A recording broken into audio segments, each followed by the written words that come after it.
Time to take a look at one of the most efficient and murderous new units from Codex Orks, the brutally tough and killy Mozrog Skragbad.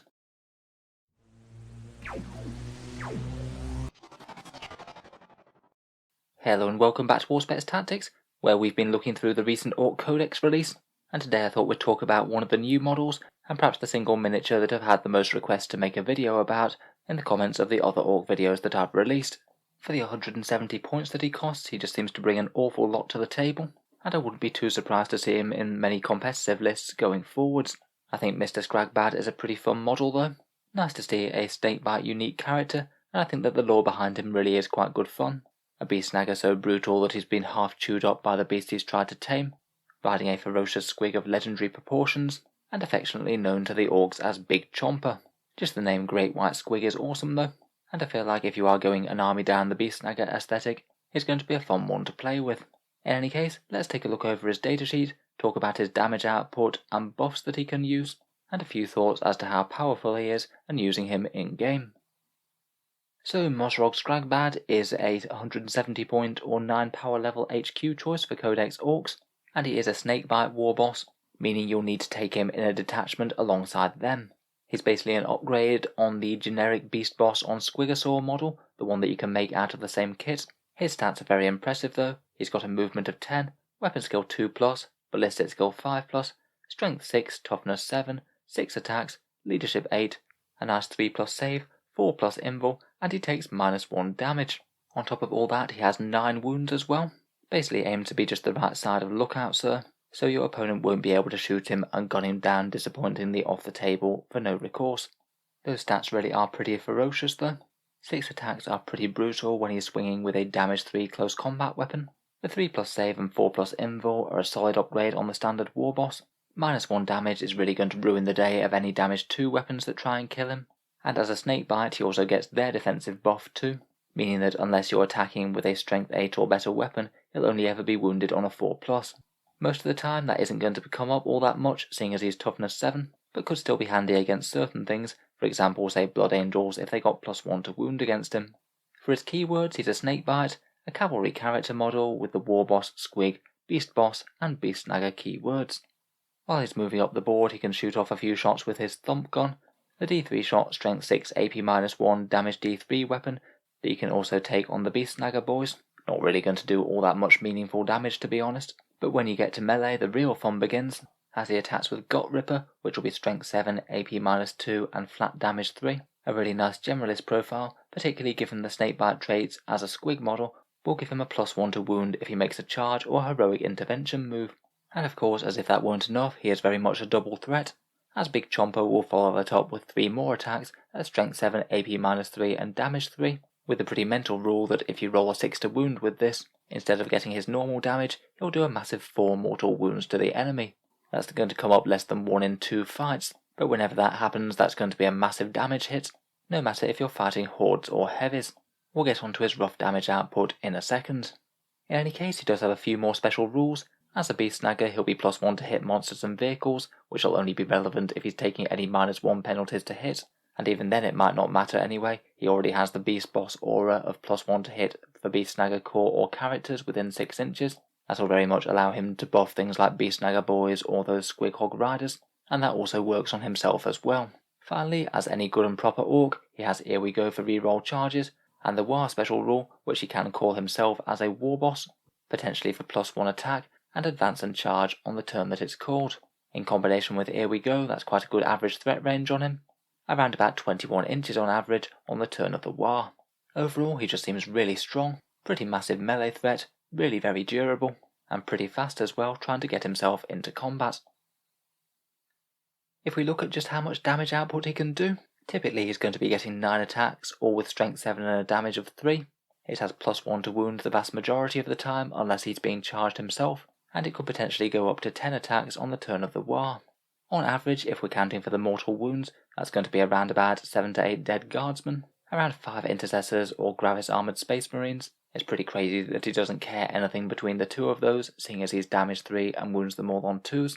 And then if he does go on monster hunting, he can do around 11 or 12 wounds to a toughness 7 vehicle. It will drop off a bit against toughness 8, as he'll only be wounding them on 4s. Durability wise he really is quite hardy. To bring him down you'll need around about 80 odd bolt rifle shots, 54 autocannon shots, or about 15 las cannons carried by Space Marines. In general he's going to be fairly resistant against most damage, but generally a bit of volume fire of either bolt rifles or anti-tank weapons will take him down if he can be focused down. Toughness wise I kind of want to compare him to Morven Val, the high abbess of the Sisters of Battle. She's actually got a kind of similar stat line with her -1 damage, and does a very similar amount of damage in close combat, where she is a fair bit tougher than this guy. Costs a few more points, though she isn't really directly comparable as she's an awesome buffing machine as well. Mozrog's not bad, but he's not exactly the full hits and wounds kind of shenanigans that Val has. Overall though, my conclusion would be that for the 170 points, he has some brutally efficient damage output and is solidly durable. He's particularly great at killing heavy infantry, or surviving against anything with flat 2 damage. Mozrog does have a fair few other options in terms of buffing and synergy. As we mentioned before, he can get +1 attack and advance and charge from the War, and he can be your war boss to call him yourself if you have that. At the time of making this slide, his warlord trait was currently unconfirmed, but as I suspected, it is indeed Surly as a Squig-Off. That one's the Snakebite unique one, and the new version of it is basically a stands up after dying mechanic. The first time Mozrog's killed, you roll the dice and on a 4+, he gets back up with D3 wounds remaining. It's really not a bad one on such a dangerous character such as himself, as you likely want a war boss to be your warlord anyway to call the war. You could definitely have this one on Mozrog, have a good chance to get back up the first time he's shot down, and hopefully cause one last turn of carnage before being killed. He's also quite unlikely to get killed before you call the war, so that's another benefit. He can theoretically get a little bit of buffs from nearby characters. Pain bosses could heal him or give him a feel no pain type save, and weird boys could make him even more dangerous in close combat, using the Fists of Gork for a massive +2 attacks and +2 strength. His damage output is already very solid to be honest, but going from strength 7 to strength 9 with +1 to wound means it's going to be wounding near anything on the game on a roll of a 2+. It might be a bit hard for these guys to keep up with him, but maybe an advancing weird boy to try and get within 12 inches of Mozrog to give him the fists each turn could bring him to an entirely new level of carnage. Having both that buff and the War active in the same turn would be averaging something like 20 odd wounds against toughness 7 or 8 vehicles, which really is pretty crazy. Of course he can buff other units nearby as well. As a beast boss it's mainly going to be the Beast Snagger boys and Squig Hogs that he's good for, but he seems almost tailor-made to give the Squig Hog Riders a +1 to hit.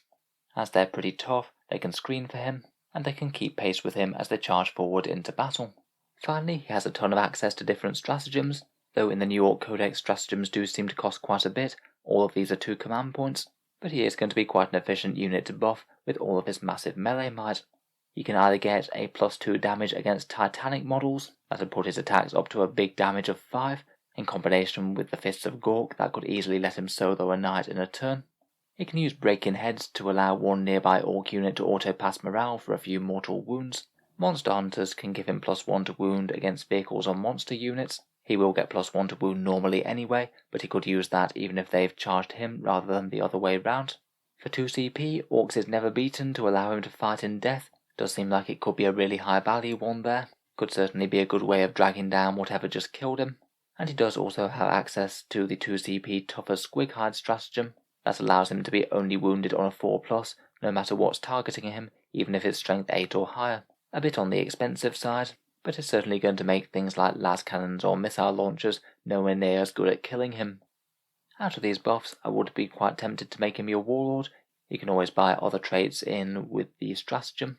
A weird boy could be some enormously good value in making him fightier, and out of the stratagems, Orcs is never beaten seems like an almost auto-use one, and the rest all seem like they could be useful in the right situation.